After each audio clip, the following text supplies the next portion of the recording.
할렐루야! 아멘. 여러분들은 어떤 한 주를 보내셨습니까? 여러분들의 하루하루의 삶 가운데 특별히 성탄절이 끼어 있었던 지난 한 주간의 삶, 예수 그리스도의 탄생으로 기뻐하셨습니까?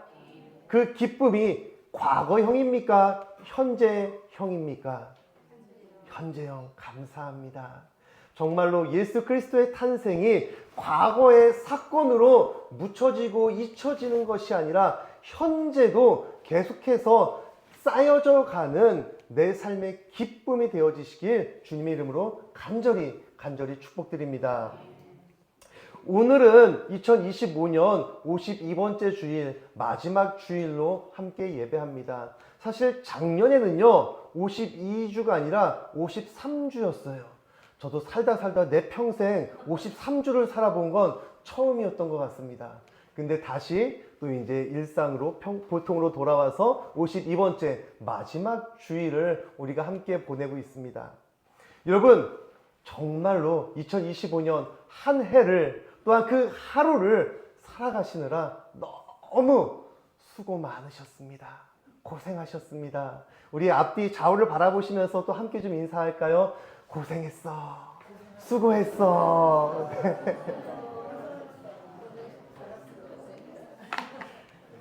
그리고 그 고생과 수고에 우리가 또 감사했으면 좋겠습니다. 다시 한번 인사하실 때 이 모든 것이 하나님의 은혜입니다 하고 함께 고백하고 축복했으면 좋겠습니다. 감사합니다. 정말 이 모든 것들이 하나님의 은혜 되심을 믿으십니까? 아멘. 감사합니다. 그 하나님의 은혜가 정말로 여전히 과거형이 아닌, 과거 완료형이 아닌 현재 진행형이 되어서 하나님의 은혜로 하루를 살아가시는 우리 가상감리교회 귀한 성도님들이 되어주시길 주님의 이름으로 간절히 축복드립니다. 우리는 정말 하루를 살아낸다는 것이 너무나 힘이 든 것 같습니다. 제가 몇 번 말씀드렸지만 저는 선교지에 나가기 전에 또 이제 선교 본부에 제출할 선교 계획서를 작성했습니다. 10년의 정말 장기라면 장기 플랜을 제가 잘 작성을 했어요. 20대 후반에 총각 선교사가요, 30대 그 10년의 세월을 선교지에서 나홀로 보낸다라는 그 계획, 여러분 놀랍지 않습니까? 저 혼자 스스로 너무나 대단했던 것 같아요. 야, 어떻게 이런 계획이 있을 수 있지?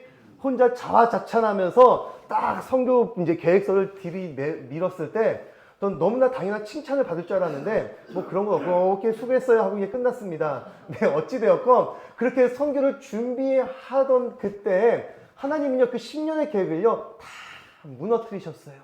정말 이것에 대해서 할 얘기가 너무나 많지만 오늘의 주제는 아니기에 결론부터 말씀드리면요, 그 10년의 계획을 다 무너뜨리시고 정말로 캐리어 2개 끌고요 필리핀 아무도 없는 그 땅에 들어가게 됩니다.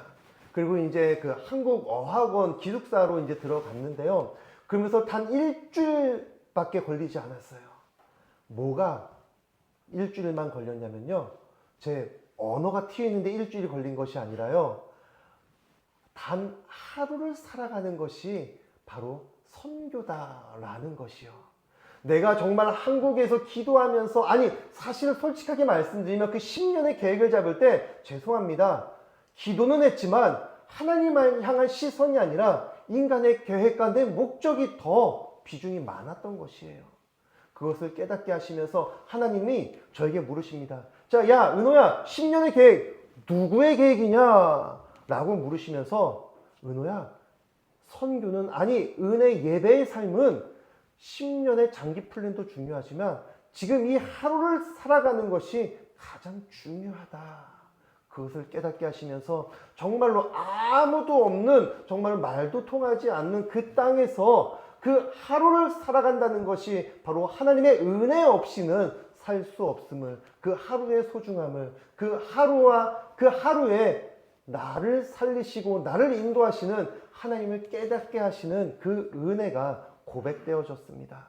여러분들의 하루, 우리의 하루 가운데서도 나를 인도하시고 나를 살리시는 하나님의 은혜가 깨달아지며 고백되어지시길 주님의 이름으로 간절히 축복드립니다. 그 하루가 쌓여서 1년 365일 52주가 벌써 흘렀습니다. 여러분들은 올 한 해를 돌아보시면서 가장 기억에 남는 하루가 있으십니까? 어떠한 하루였습니까? 반대로 가장 최악이다라고 생각되어지는, 정말로 잊고 싶은, 기억도 하기 싫은 그런 하루가 있으십니까? 어떠한 하루, 어떠한 순간이셨습니까? 분명 많은 사람들은요, 이제 슬슬, 아니 벌써부터 올 한 해, 난 이러한 하루, 이러한 한 해를 보냈다, 내년에는 좀 이렇게 보내야지 라는 평가, 자기 스스로의 평가와 계획을 다잡는 시간이 되어지고 있습니다. 사람들은요, 한 해를 돌아보면서 또 새해를 준비하면서 나는 어떠한 삶을 살았는가, 나는 어떠한 업적을, 어떠한 성과를 이루어냈는가, 올 한 해 내 점수는 몇 점인가, 나는 성공한 삶을 살았는가, 실패한 삶을 살았는가를 진단하고 평가하기도 합니다.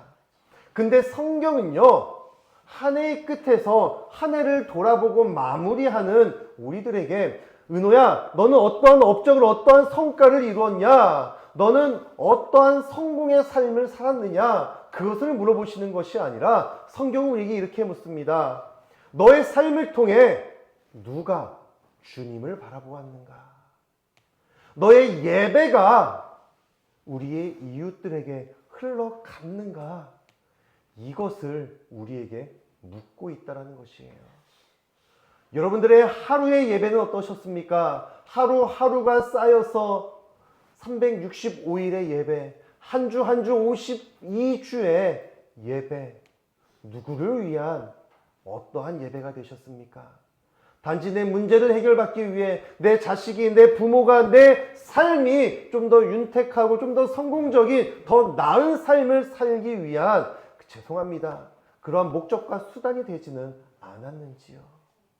물론 우리가 잘 먹고 잘 사는 건 너무나 중요해요. 아니, 그 누구보다 하나님이 원하고 계신다고요. 근데 우리의 삶은요, 하나님의 그 원하심을 내가 대신 원하는 것이 아니라 하나님의 뜻을 알기 위해 부르짖는 그러한 부르심의 자리, 예배의 자리로 나아가야 함을 잊지 마시길 말합니다. 우리의 삶은 어디로 향하고 있습니까? 주님이십니까? 세상이십니까?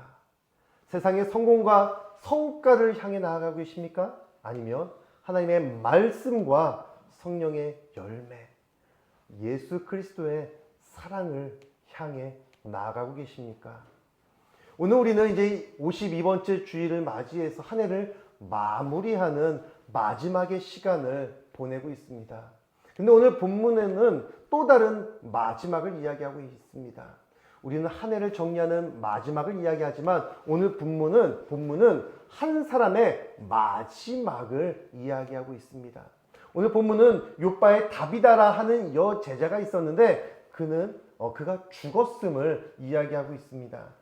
근데 그녀를 소개할 때요, 지난 성탄절에도 이야기했듯이 시므온이라는 사람은 어떠한 지위와 어떠한 직분을 갖고 있는지가 아니라 경건하고 의로운 자였음을 이야기하고 있듯이, 오늘 이 다비다라 하는 여제자도요, 그가 어떠한 직분, 어떠한 위치에 어떠한 명성을 갖고 있는지에 대해서 이야기하는 것이 아니라 36절 말씀 보시면, 도르가라, 선행과 구제하는 일이 심히 많았다. 그가 어떠한 삶을 살아갔는지에 대해서 이야기를 하고 있는 것이에요. 그 직분이 무엇인지, 그 명성, 그 업적이 무엇인지에 대한 이야기가 아니라 그는 어떠한 삶을 살았는가, 이것을 이야기하고 있다는 것입니다. 우리의 삶을 이야기할 때도 이러한 삶이 되어졌으면 좋겠습니다. 그가 무엇을 갖고 있는지, 무엇을 이야기했는지가 아닌 어떠한 삶을 살았는지, 그리고 그 어떠한에 그 중심에 하나님이 있으면 좋겠습니다. 하나님의 삶을 살아갔던 사람, 선행과 구제하기에 힘썼던 사람, 복음을 전하기에 힘썼던 그러한 한 해가 바로 여러분들의 한 해가 되어지기 원합니다. 다비다는요, 평범한 성도였습니다. 그러나 그녀의 삶은 결코 평범하지 않았습니다. 그녀는 36절에 선행과 구제에 힘썼다라는 그 한 구절이지만 아마 그녀의 삶은 말보다는 삶으로 나타냈고요. 나 중심보다는 남을 향한 섬김이 앞섰고요. 자기의 의가 아니라 하나님의 은혜로 살아갔던 사람임을 쉽게 짐작할 수 있을 것 같습니다. 근데 그런 다비다가 죽었습니다. 교회는 또한 그 공동체는 큰 충격에 빠졌고 사람들을 시켜서 옆 마을에 있던 베드로를 급히 불러왔습니다. 그리고 과부들이요, 베드로에게 무엇을 이야기합니까? 39절 말씀을 보시면 다비다가 그들과 함께 있을 때 지은 속옷과 겉옷을 다 내어 보여주었다 라고 이야기를 하고 있어요. 죽음에 슬퍼하며 울고 있던 그들이요, 다비다가 얼마나 훌륭한 신앙이었는지, 어떠한 삶을 살았는지 일일이 구구절절 설명하는 것이 아니라 그들과 함께 있을 때 그들을 위해서 또 다른 사람들을 위해서 지어주었던, 만들어주었던 옷을 보여주었다라는 것입니다. 여러분, 이 옷은요, 물론 오늘날 우리들도 굉장히 중요한 또 옷이지만, 또 추위를 덮어줄 옷이지만, 이 당시 고대 근동의 사회에서는 옷은 그 사람의 신분과 또한 성품을 상징하기도 했다는 것입니다. 그리고 과부들은요, 이 다비다가 어떠한 사람인지 그가 입었던 옷을 보여준 것이 아니라 다비다가 그들을 위해서 또한 다른 사람들을 위해서 만들어 주었던 그 옷을 다 내어서 보여준 것이에요. 여러분, 성경은 뭐라고 이야기합니까? 모든 과부가 베드로에게 그것을 보여줬다라고 이야기해요. 다비다는요, 자신의 명예를 위해서, 출세를 위해서 저 고위 관계자들에게 귀한 옷을, 아름다운 옷을 만들어서 선물로, 뇌물로 준 것이 아니라 과부들에게, 또 그보다 더 형편이 어려운 사람들에게 도와주기 위해서, 선행을 베풀기 위해 옷을 만들어서 준 것입니다. 다비다가 지어준 옷은 낮에는 옷이 되었지만 밤에는 추위를 이겨낼 이불이 되었어요. 과부들에겐 생존을 위한 필수품이었다는 것입니다. 그리고 과부들은 이제 이 옷을 지어줄 이 사람이 죽었으니 우리는 어떻게 합니까? 안타깝고 그 절박한 호소를 하며 그 옷을 보여줬던 것입니다. 과부들은 다비다에 대해서 일일이 말하는 것이 아니라 옷을 보여줌으로써 다비다 그 한 사람의 죽음이 개인의 죽음을 넘어 공동체의 사랑의 근원이 끊어진 그 비극이 됨을 알려주었던 것입니다. 이것은 다비다의 삶을 통해 흘러간 하나님의 사랑의 증거물이 되어져요. 우리의 삶 가운데 이러한 증거물이 있으십니까? 나를 위한, 내 가족만을 위한, 내 교회만을 위한 그러한 업적 말고요, 모든 사람들이 그리워하고 모든 사람들이 인정해주고 또한 칭찬해주고 또한 함께 울어줄 수 있는 하나님의 증거가 되어지는 그러한 삶이 바로 여러분들의 삶을 통해 다시 한번 고백되어지기 원합니다. 그리고 성경은 단순히 옷을 지어줬다라고 이야기하지 않아요. 속옷과 겉옷을 지어줬다라고 이야기를 해요. 구태여 속옷과 겉옷을 나눌 필요가 있었을까요?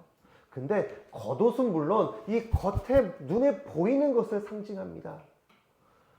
다비다는요, 그냥 내가 좋은 일을 많이 하고 이 옷 입은 사람들은 다 내 도움을 받은 사람들이야, 자신의 일을 알리는 것뿐만 아니라 속옷, 눈에 보이지 않는 것입니다. 하지만 이 과부들에게, 또 취약 계층에게는 정말 남들에게 보이지 않지만 너무나도 꼭 필요한 그러한 부분이에요.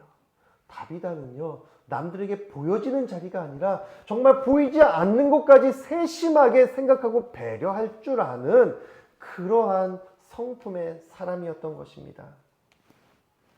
그러한 다비다가 죽었어요. 하지만 다비다는 죽었지만 그녀의 삶은 여전히, 그녀가 만들어준 옷은 여전히 사람들을 덮어주었고 따뜻하게 해주었고 함께 울게 만들었습니다. 그리고 베드로가 기도한 후에 다비다야 일어나라 라는 말씀과 함께 그녀는 다시 살아나게 되어져요. 그리고 오늘 본문의 결론은 분명하게 이야기해 줍니다. 42절입니다. 온 요파 사람이 알고 많은 사람이 주를 믿었더라. 한 사람의 죽음과 희생, 그리고 한 사람의 선행과 구제가요, 그냥 내 주변에 내 가족, 내 친구들, 그 한 교회만이 아니라 온 그 요파의 모든 사람들이 알고요, 정말 수많은 사람들이 주님을 믿는 정말 놀라운 일이 벌어진 것이에요. 한 사람의 삶이, 한 사람의 회복이 어떠한 영향력을 끼치고 있습니까? 바로 한 도시를 주님께로 이끌고 나아갔던 것이에요. 지난주에도 말씀드렸습니다. 선교를 왜 가냐고요? 그냥 그 선교비 비행기 값을 모아서 송금하면 되지. 그냥 수수료 뭐 4, 5천 원, 한 10,000원 정도 들여서 더 많은 헌금을 하면 되지. 왜 굳이 비싼 비행기 값을 들여 선교를 가냐고요? 돈보다 더 강력한 한 사람의 영향력이 있기 때문이에요. 그 한 사람의 영향력, 단순히 한 개인에 의해서 나오는 것이 아니라 바로 하나님의 은혜에서 비롯된 것임을 여러분 잊지 마시길 바랍니다. 이 모든 사건이요, 결코 우연히도 아니고요, 그리고 베드로의 한 개인의 능력도 아니었습니다. 무엇이었다고요? 하나님의 은혜였습니다. 아까도 말씀드렸지만 다비다는요, 기적을 행하는 사람이 아니었어요. 12사도처럼 예수님의 부르심을 받고 예수님과 함께 사역의 길을 동행하던 사람도 아니었고요. 훗날 초대교회에서 다시 7집사로 세워졌던 스데반이나 빌립처럼 어떠한 특별한 인정을 받고 또한 그 사명을 갖고 저 세상으로 이웃들에게 밖으로, 세상 밖으로, 교회 밖으로 나아가 복음을 전파하던, 그리고 귀한 능력을 일으키던 그러한 사람이 아니었습니다. 그냥 일상의 평범한 삶을 살아가던 보통의 사람이었어요. 하지만 그러한 그녀는요, 은혜로운 삶을 살아갔습니다. 아마 그녀의 삶은 보이는 자리보다 보이지 않는 자리를 더 중요하게 여겼고요. 큰 일보다는 작은 섬김을 반복했으며 인정받기보다는 하나님의 필요를 채워주는 삶을 살았을 것입니다. 그래서 그녀가 떠난 후 남은 것은요, 눈에 보이는 옷이 아니라 그러한 업적이나 성과, 명성이 아니라 그 옷을 통해 전해지는 하나님의 사랑과 은혜의 흔적이었던 것입니다. 이것이 우리의 삶이 되어지기 원합니다. 나의 어떠한 선행, 또 어떠한 베품, 어떠한 무언가가 다른 사람들에게 인정받고 칭찬받고 내 삶의 업적이 되어지는 것, 물론 그것도 중요하지요. 하지만 우리의 삶은 오직 그것을 위해 나아가는 것이 아니라 보이지 않는 하나님의 은혜로, 또한 그 은혜를 통해서, 내가 누리는 은혜를 통해서 우리의 이웃들에게 하나님의 예수 그리스도의 사랑이 전하여지고 나누어지는 이 다비다와 같은 그러한 인생이 바로 오늘날 여러분들의 삶이 되어지길 간절히 기도합니다. 한 해를 마무리할 때 하나님은 우리에게 이렇게 묻지 않으십니다. 은호야, 너는 어떠한 성과를 냈느냐? 올 한 해 동안 얼마나 많은 선교를 했느냐? 이것을 묻지 않으세요. 하나님이 우리에게 물으시는 것은요, 무엇을 남겼느냐가 아니라 너의 삶을 통해 누가 따뜻해졌는가? 누가 하나님의 사랑을 더 알아갔는가? 그것을 우리에게 물으신다는 것이에요. 자, 과부들의 간절함은 알겠습니다. 나와 함께 했고 정말로 우리를 위해서 물심양면 헌신하며 사랑을 베풀어줬던 그 다비다가 죽었습니다. 그 다비다의 죽음은요, 그 공동체 가운데 특별히 그 도움을 실질적으로 받았던 과부들에게는 너무나 안타깝고 절박한 상황이 되었습니다. 그 절박함은 알겠다고요. 근데 베드로는 뭔 죄일까요? 베드로는요, 욥바에서 그리 멀지 않은 룻다라는 곳에 있습니다. 오늘 본문 그 바로 윗절에 32절부터 35절에는요, 32절 말씀 읽어드리겠습니다. 그때 베드로가 사방으로 돌아다니다가 룻다에 사는 성도들에게 내려갔다라고 이야기를 해요. 그리고 그곳에서 중풍병자 환자를 고쳤습니다. 여러분, 중풍병자는요, 그래도 살아있어요. 그래도 숨은 쉰다고요. 말은 한다고요. 일말의 가능성은 있다고요. 그리고 그 환자를 고쳤습니다. 근데 그것을 그 사역을 하고 있는 그때 웬 두 사람이 와서 헐레벌떡 뛰어와서요. 뭐라고 이야기합니까? 한 여자가 죽어갑니다도 아니에요. 죽었다는 것이에요. 37절 말씀 보실까요? 그때 병들어 죽음의 시체를 씻어 다락에 누이니라. 야, 오늘날 우리말로 하면 우리나라로 치면 아마 영까지 다 끝난 거예요. 이미 죽었는데 나를 찾고 있어요. 여러분, 너무 기쁜 마음으로 같이 갑시다 하고 룰루랄라 갔을까요? 내가 예수님도 아니고 아니 죽었다고? 아니 그러면 장사 잘 지내면 되지. 나 아직 예수님이랑 글쎄 좀 당황하고 조금 난감해하는 그런 베드로의 삶이 그러한 순간이 아니었을까 싶습니다. 그렇게 멀지 않은 또 욥바로 갔을 때 아니다 다를까 많은 사람들이 몰려와서 울고요. 특별히 과부들은요 울면서 말을 하지 않고 속옷을 쑥 내밉니다. 굉장히 당황스러울 것 같아요. 과부들이 몇 명이 있었는지 모르겠지만 모든 과부들이 겉옷도 있었지만 빤스를 쑥 내민다고 생각해 보십시오. 굉장히 당황스럽지 않을까 싶습니다. 근데 베드로는요 그 순간 당황하거나 망설이거나 난감해하지 않았습니다. 그는 오늘 성경은 이렇게 이야기합니다. 41절 말씀 보시면 베드로가 손을 내밀어 일으키고 성도들과 과부들을 불러들여 그가 살아난 것을 보였다. 근데 중요한 것은요, 베드로가 손을 내밀기 전에 먼저 무엇을 했는가를 우리는 알아야 한다는 것이에요. 40절입니다. 베드로가 사람을 다 내보내고 무릎을 꿇고 기도하였다라는 것이에요. 손을 내미는 어떠한 행위, 눈에 보이는 그러한 행위를 하기 전에 무릎을 꿇는 하나님 앞에 무릎을 꿇고 하나님의 주권의 생명의 주관자 되시는 하나님 이름 아래 무릎을 꿇는 그러한 순종이 오직 하나님만을 의지한다라는 그 기도의 무릎이 베드로에게 있었던 것입니다. 단순히 무릎을 꿇는 요식 행위가 아니었습니다.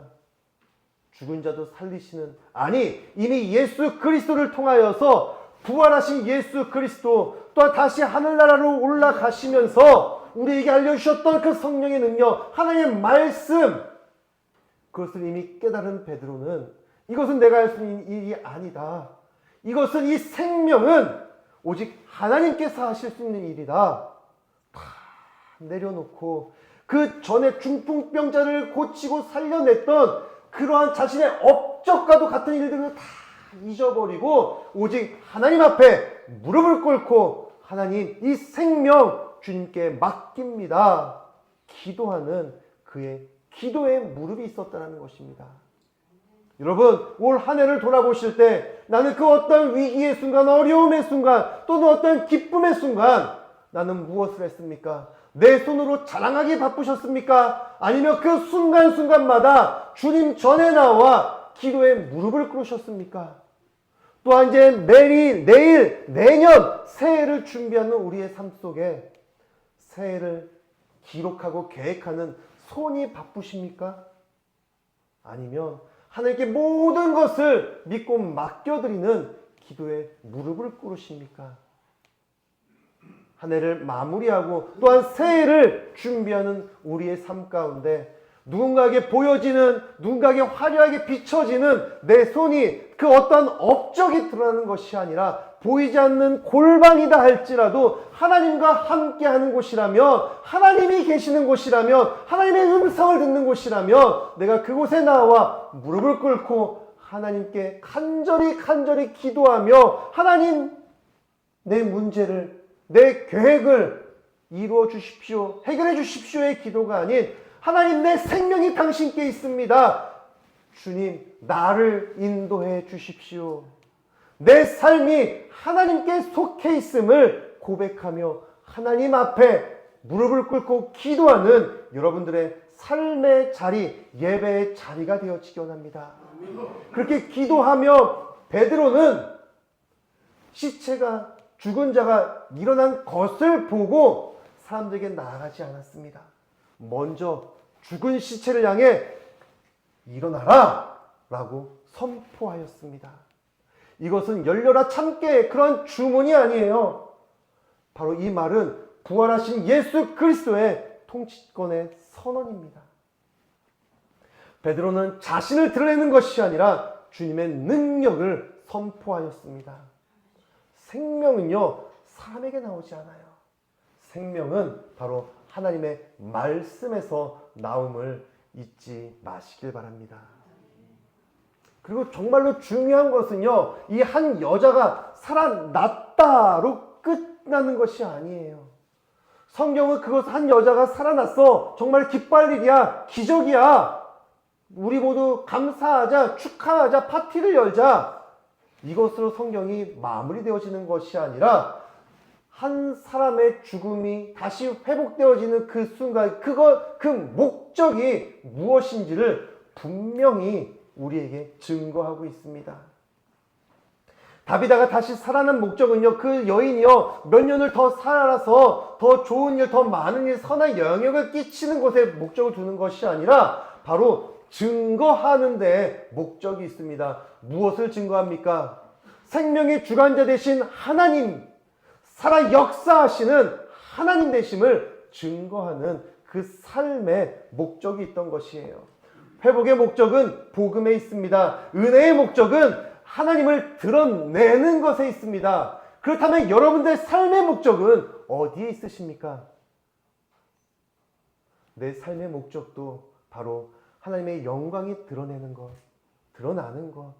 또한 그 드러남을 위해서 복음을 전하는 그 목적 있는 삶을 살아가시길 바랍니다. 이제 연말이 되면요, 많은 사람들, 많은 단체에서는 성과를 따집니다. 하지만 우리는 하나님의 은혜를 증거하는 간증이 넘쳐나기를 원합니다. 내가 무엇을 했는가가 아니라 나를 통해 예수님의 사랑이 얼마나, 어디로, 누구에게, 어떻게 흘러갔는가가 고백되어지기 원합니다. 이제 정말로 일주일도 채 남지 않았습니다. 이제 수요일 송구 영신 예배로 모이면 이제 새로운 한 해가 시작되어집니다. 이제 새로운 한 해를 맞이하는 우리의 삶 가운데, 또 우리의 삶의 목적 가운데 정말로 하나님의 은혜가, 또한 그 하나님의 은혜가 다시 한번 깨달아지기 위해서 우리의 기도의 무릎이 정말로 하나님께 나아가며, 또 우리 가산감리교회, 또 여러분들의 가정 가운데 끊임없이 예배하며 주님을 살아가고 증거하는 귀하고 거룩한 예배자의 삶이 되어지시길 주님의 이름으로 간절히 축복드립니다. 이 시간